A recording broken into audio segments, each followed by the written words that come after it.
Well, good morning and hello everyone, or good evening, depending on where you're located. My name is Genevieve Bordonia, and I work for Slippery Rock University here in Pennsylvania. Today I wanted to share with you some information about playing sports in the United States, playing at a highly competitive level, which is NCAA, the collegiate level, and then additionally, recreation that occurs at our university as well. In my travels and meeting with students and counselors and families, for those who are student athletes, I always get the question about, well, how do we go about this process? When you're living here in the United States, it's something that our school counselors are very well versed on. It's something that students know a lot about. They're exposed to NCAA, from a very early time in their schooling. But for most international students and counselors, it's not something that they work with on a daily basis, and there's a lot that goes into preparing a student athlete to play at the collegiate level. So I wanted to present this information so that, if you are a student athlete and you're considering playing in the U.S., how you can prepare and working with your school counselor and others to get ready to do that type of activity. So let's go through some of the basics. How do you prepare for what is called NCAA eligibility? What scholarships for athletes are there? How do you go about contacting the right folks to be considered for an athletic scholarship? And then finally, what does Slippery Rock University offer in terms of sports and sports scholarships? So let's talk a little bit about how you prepare for NCAA eligibility. Essentially what this is where you're saying that you're a college-bound student athlete, and that in order to participate in collegiate sports and to receive an athletic scholarship, you would have to first go through the NCAA Eligibility Center, and typically a student in the U.S. would begin this in year 11, or as we refer to it, your junior year, and when you would register with the NCAA. What the Eligibility Center is doing is they're looking for some things. They're reviewing to see, have you been contacted or contracted with a professional team? So are you no longer an amateur, or are you a professional athlete? Are you getting a salary or paid to be an athlete? Have you received prize money? Are you playing with professionals? Have you competed or practiced or had tryouts with professionals? Are you benefiting from an agent or a prospective agent? So we do work with agents that recruit international students, and so this is where it gets to be a fine line.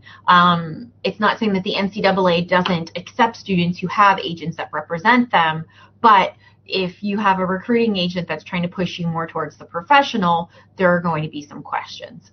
Have you agreed to be represented by a specific agent to promote you as an athlete?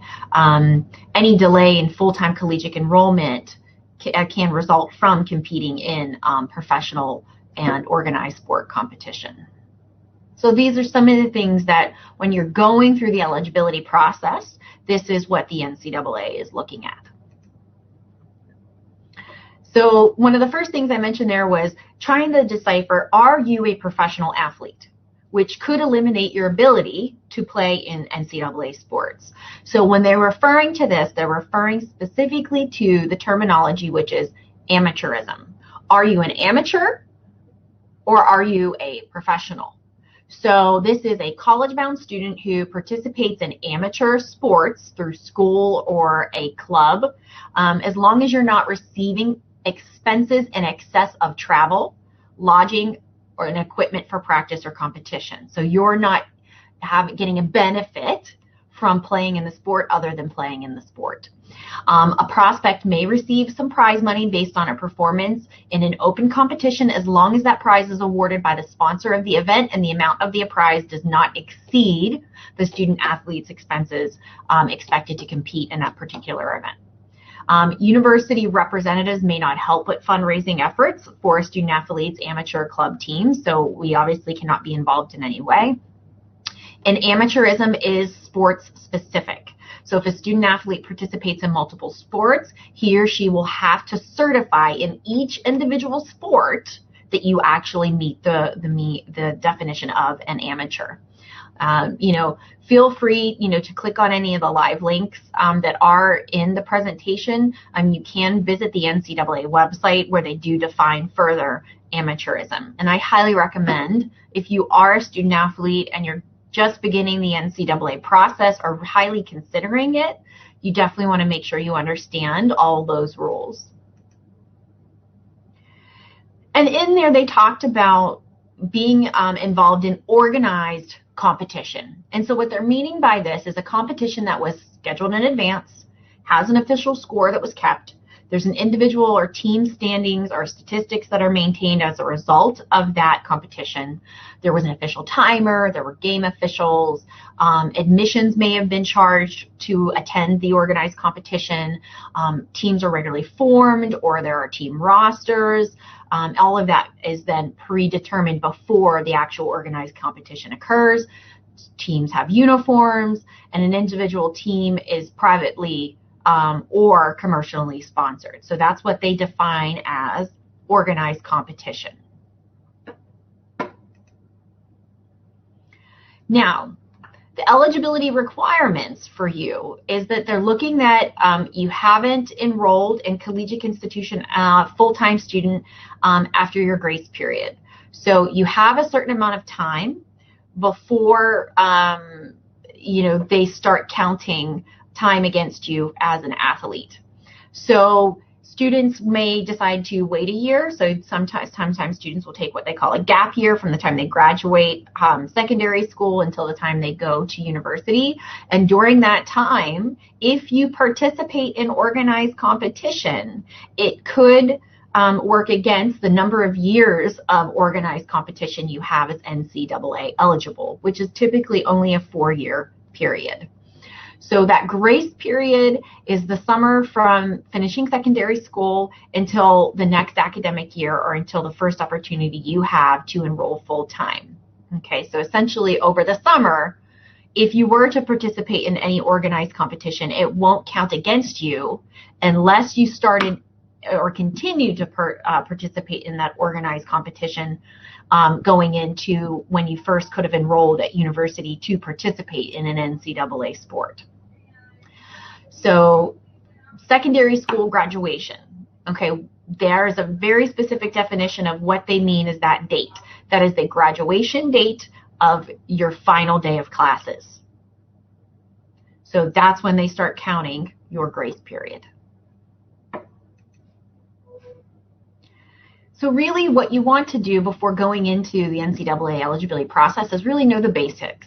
A prospective student athlete has 1 year from the date of finishing secondary school to participate in competition prior to your initial collegiate enrollment without being charged a season of competition. Once that year or grace period is over, then you may be counted against towards your 4 seasons of competition. So make sure if you are going to continue into competition before beginning university that you're not going beyond that particular grace period.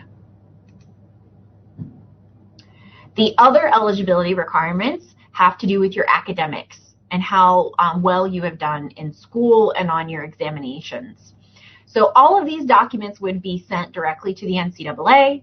They will do their own evaluations of your documents to determine whether or not you meet these academic requirements. So keep in mind, you are applying for admission to universities where it is you are looking to play an NCAA sport. So the university itself will have its own admissions requirements, but the NCAA is also going to have their own requirements, and that is a separate process entirely. You can be offered admission by the university, but denied NCAA eligibility. It's a possibility, but it may or may not happen. It just depends on your academic standing. So looking at here is what you see is the core requirements, so the core credits that the NCAA is looking for.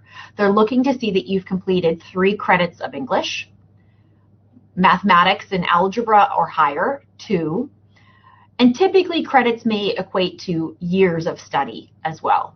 Natural and physical science, which includes a lab, an additional English, mathematics, natural, physical sciences equal to 3 credits, social science, which would be 2, and additional courses at 4 credits. And those courses can be anything from the above areas already listed, including foreign language, comparative religion, and philosophy. So that is the information they will take from your academic documents and examination results that you will submit to them, and they will review to make sure that you've met those 16 core course credits. The other important piece is the test scores. Now, there has been a number of changes to NCAA rules for eligibility based on test scores in the last year.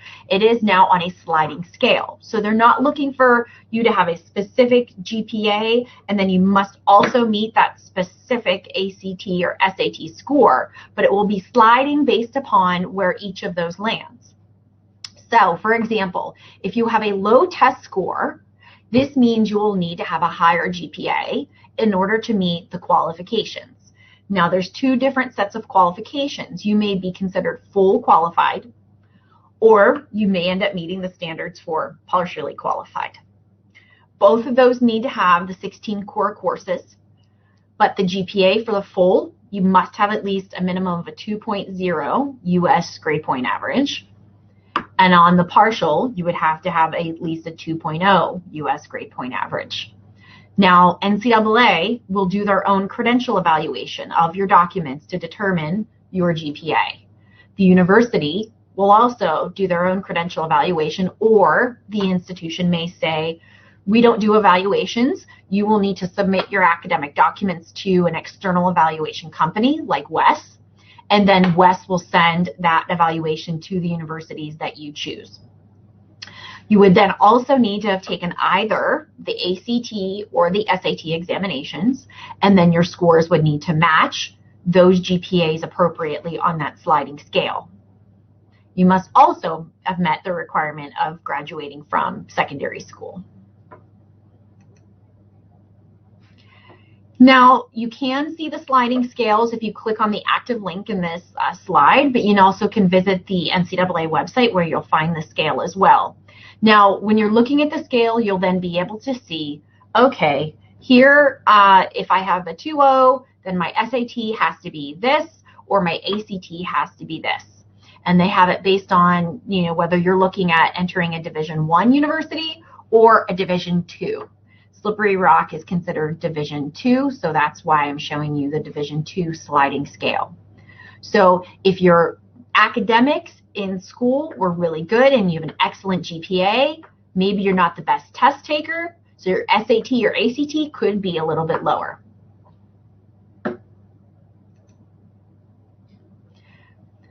So when you're looking at grade point average, like I said, the secondary school list for NCAA courses will be listed on their website. They will do their evaluation of your GPA, but you can certainly ask the university that you're applying to give you an idea what your GPA may be if you've not been able to calculate that yourself.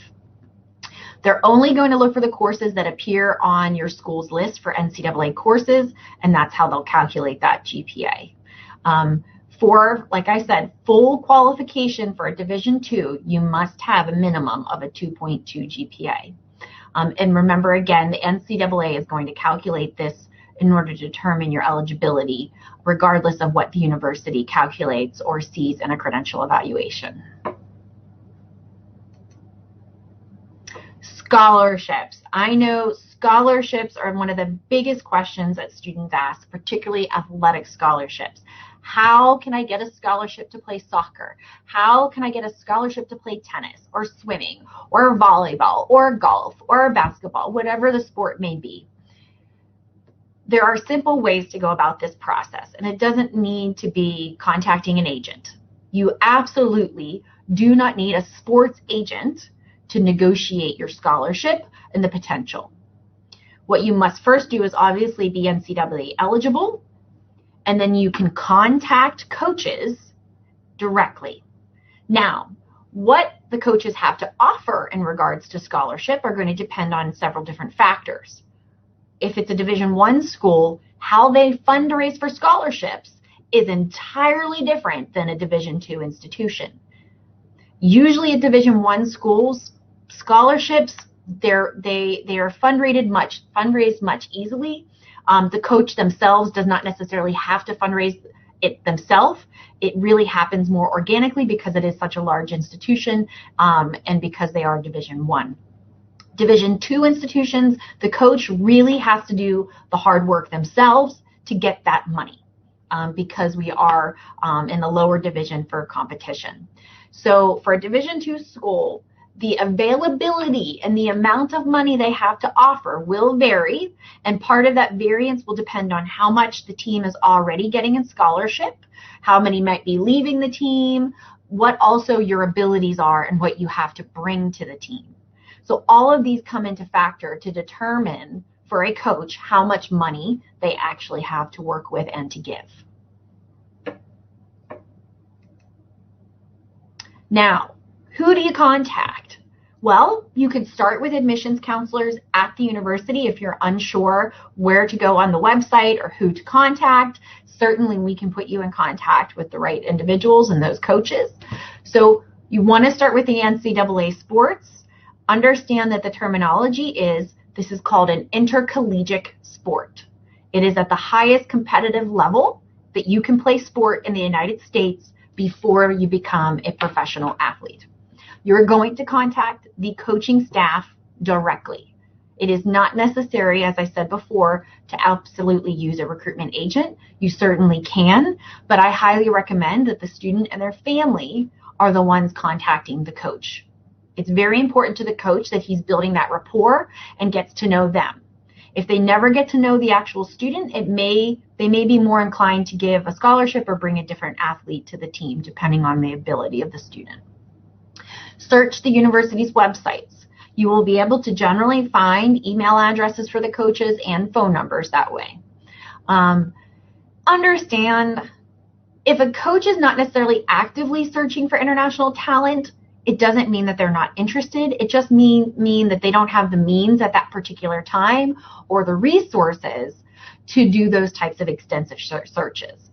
If their background primarily has always been in working with American athletes, it just may not be something that's come across their coaching experience, but certainly always reach out. If you think you have something unique and great to offer this team as a student athlete, why not try? And remember to remain an amateur. Be sure not to be accepting gifts and prizes or sponsorships. This can potentially disqualify you to participate in NCAA sports, or disqualify you by eliminating certain years of sport based on competition beyond the grace period. Now, as I mentioned, navigating the website is really important. Generally, most universities are going to try to make it as easy as possible for you to find the information that you're looking for. If you go to the Slippery Rock University website at www.sru.edu, at the top panel, you'll see there's specifically a link that says athletics.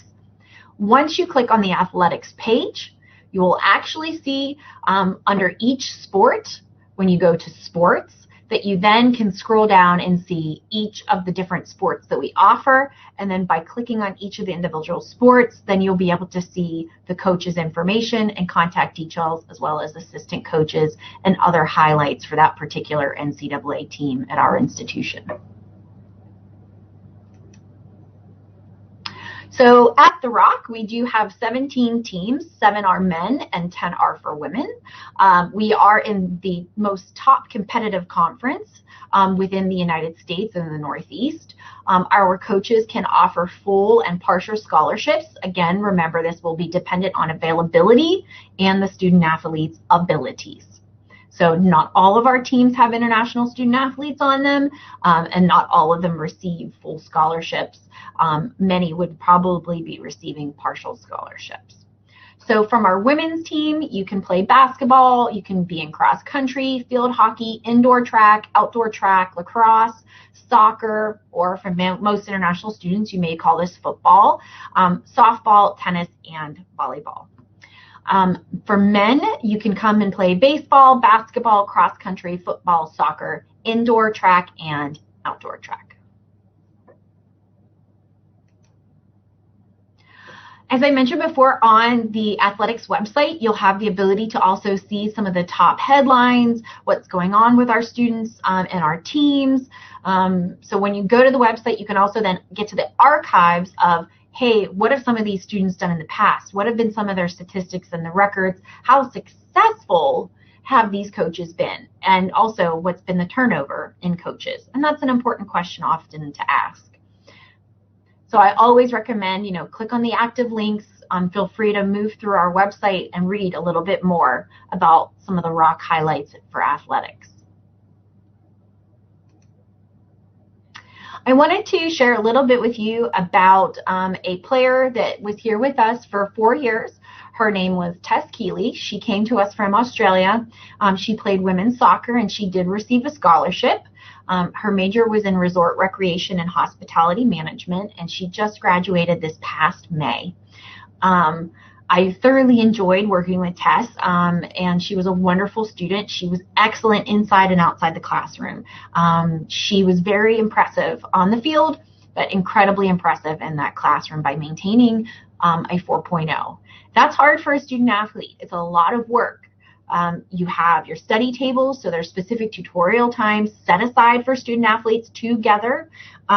Obviously, the time she has dedicated to practicing, both conditioning in the off season and during the season, and also managing that with travel, as well as meeting all of her academic requirements and generally just being a college student and enjoying those 4 years and getting engaged. So, when you click on the links, you can read a little bit more about how Tess was in the top 10. She's had some amazing accomplishments as a student athlete. She did also receive, because of her high GPA, as a student athlete, there are amazing honors that you can receive, and these are national honors. These are not just in Pennsylvania. These are not just in the Northeast. This is in the whole country of the United States. And so she received the All-American honor for having a 4.0. So what is she doing now? So that's the important question. I mean, international students are not just choosing to come to the United States, obviously to play sport, but to get a degree and to have work experience. We all know that that's really vital to your success after graduation as well. So what Tess has done, like many international students, is at the end of her degree program, she applied for what is called optional practical training. So that gave her the opportunity to gain valuable work experience in her field of study in resort recreation and hospitality management. She's actually working at a company called the Ocean Reef Club. This is an elite private club and community that's located in Key Largo, Florida. It's just southeast of Miami, and you can only become a member by invitation. So she has gotten a pretty prestigious job at this facility by working with their recreations. And I can't imagine that they just hire anyone. They must be pretty selective since it is a private organization. And she said it's going so well that it's looking that she's going to get sponsorship, which is really exciting. So, we asked Tess, hey, can you tell us a little bit about and share with our prospective students on your experience? And so this is what Tess had to say. Choosing to study and play soccer at SRU was not an easy decision. I was hesitant and cautious about the choice, but I can confidently say that it was one of the best decisions I have ever made. The memories and friendships I have made in the small town of Slippery Rock are so special to me. The opportunities that are provided to students in sports, academics, and extracurricular activities is exemplary. The PSAC conference itself is competitive yet fun, and it exceeded my expectations. If I had to choose whether to do it all over again, I would say yes in a heartbeat. And I'm a little teary because I absolutely love Tess. I really did. She's a wonderful student. At Slippery Rock, we are a family. And so we do greatly miss our students when they leave. They become part of our lives and the lives of so many people and part of our community. And so I'm very proud of Tess and hoping all the best for her. So if you are a student athlete and you're looking for the best fit university, both in terms of playing sport, academically, and just, being really part of something special, if you want smaller classroom sizes, all of those things, I can tell you would probably find those at the Rock. Again, we can't guarantee you spots on teams, but certainly we are more than happy to get you connected with our coaches. Sorry. Now, I mentioned in the beginning, I talked to you a little bit about recreation at the Rock and some of our opportunities for students to remain active. Maybe you don't play or have the ability to get into NCAA sports. Maybe you'll end up watching it more from the sidelines, but you certainly can stay fit and active at our institution. The main facility that students would use is called the ARC, the Abersholt Student Recreation Center. It's 82,000 square feet. It's a great facility and has lots of things inside for you to use. So we have an aquatic center. You have the climbing wall, the rock wall, of course, slippery rock. We have the fitness mezzanine. There's lots of smaller gym spaces for you to do other activities. We have the multi-purpose rooms, the fitness labs, an indoor track. Because remember, if you're looking at the Google Maps and where Slippery Rock is located, we are in the Northeast, and so for a few months out of the year, the weather isn't the greatest. It is snowy and there's ice, and so it's not easy to run around outside. So we do have the indoor track for those who want to use it. You obviously have your locker rooms, and we also have family and all gender restrooms. The facility is also used by the local community. So it's not just our students that have a membership, but campus community members in the town of Slippery Rock can pay for memberships, and they do use it as well. So you see them there utilizing the classes and the spaces that we have. And so here are just a few pictures to show you what Slippery Rock facilities look like and some of our students getting engaged in some of those activities. So this is kind of that multi-purpose room. This is part of the rock wall. And these are some of the other activities our students will engage in the local area for recreation, as well as, you know, some fitness classes. Now, there are 3 levels of sport that students need to recognize. There is their most highest competitive level, which is that intercollegiate sports, the NCAA. And then we have intramurals, and then I'll also talk about club sports. So intramural sports is a variety of sports and skill levels of competition that students at the Rock and faculty and staff members are welcome to participate in. So that's important to understand. Faculty and staff members can also participate in intramural sports with you. So you can choose from disc golf, softball, floor hockey, flag football, golf, volleyball, indoor and outdoor soccer, wheelchair basketball, badminton, futsal, and basketball. So depending on that particular year, sometimes it does vary, and so these will change up. So always check the ARC's website to see the full list of intramurals being offered that particular year. So what does this promote for our students? It's healthy competition. It's fitness and staying active. It gives an opportunity to be engaged in our community. And really, it's all about having fun. Because you're not just going to be sitting in the classroom. You're not just going to be in your room studying. You're also going to be out doing some really amazing things. So here are just a few of the other things that our students will get involved in, like I mentioned. So we have an equestrian team. We do have an equestrian center on campus. So if you're already involved in working with horses, you can continue that here. Like I mentioned before, there's the soccer, there's the flag football, and our softball. And that final level, the club sport. Now, remember what I said, intramurals, faculty and staff can also participate in. Club sports is strictly for students. So this is that bridge between the intramural and the intercollegiate athlete, providing you with competition at a specialized level where you can participate both regionally and nationally and in tournaments. So there are 41 club sports, and so I wasn't going to list them all here. You can go to our website, and there is an active link here in the slide that you can visit. Ice hockey is one, golf, fishing, mixed martial arts may be something you're interested in. How about powerlifting?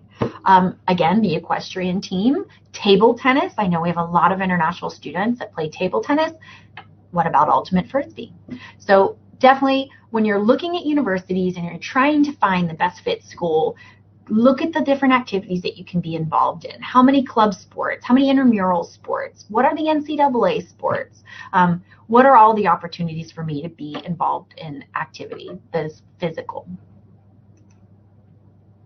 And really, that's all I have for you today. I did want to give some time for questions. So if there's any questions, please, feel free to put those in. But I know there was a question in advance, and we had a number of students say, how can I apply if I am not a student at the university? And is it open for international students? Now, if we're applying this specifically to NCAA, you do not already need to be enrolled at a university to get NCAA eligibility, okay? I'll repeat that again. You do not already need to be enrolled at a university to become NCAA eligible. Like I said, typically a student's going to begin this process the beginning of their year 11, okay, their junior year.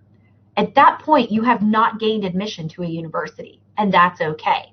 It's during that eligibility process that you're probably narrowing down the number of schools that you're interested in applying to based upon your contacts with the coaches and the perspective of you being chosen and offered to play at that school.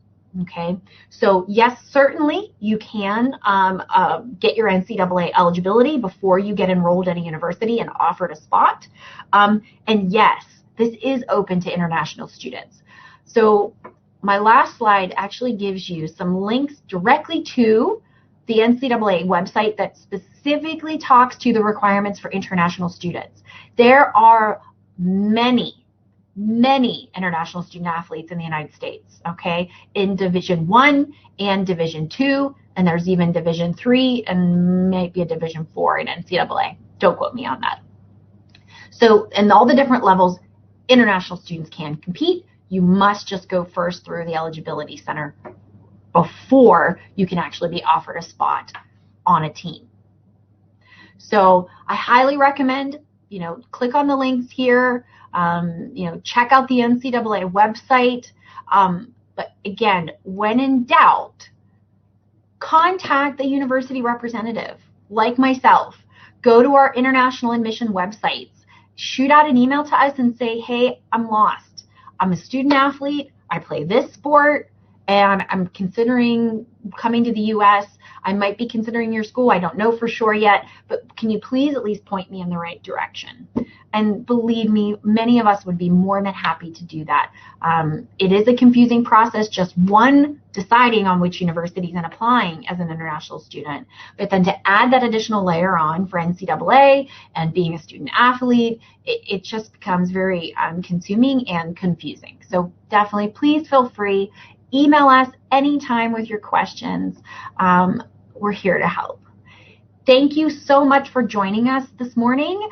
Please remember that we do often rebroadcast our presentations. And if you'd like to learn more, shoot me an email. I hope you have a wonderful day and a wonderful week and a great year ahead.